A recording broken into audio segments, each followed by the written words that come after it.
మీలో ఎవరన్నా రోగానికి గురైనట్లయితే ఏం చేయాలంట? ప్రార్థన చేయాలంట. చాలామంది అనుకోవచ్చు ప్రార్థన చేస్తే ఎలా పోద్దని. ఇక్కడ కింద ఎక్స్ప్లెనేషన్ చేస్తూ ఉంటాడు. ఏలియా మన వంటి స్వభావము గల మనుష్యుడే. ఆయన ప్రార్థన చేయడం ద్వారా ఏం జరిగిందంట? 3.5 సంవత్సరాలు వర్షం ఆగిపోయిందంట.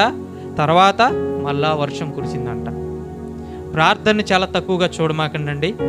అసలు ప్రార్థన అంటే ఏమనుకుంటున్నారంటే డైరెక్ట్గా భూలోకంలో ఉన్న మనం పరలోకంలో ఉన్న దేవునితో మాట్లాడడం.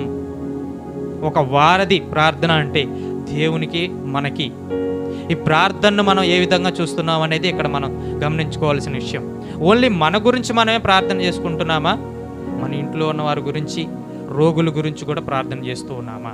అయితే ఇక్కడ రోగం గురించి మాత్రమే కాదులే కానీ నేను చెప్పాలనుకుంటుంది, బైబిల్లో ఏది చెప్పినా కానీ అది మన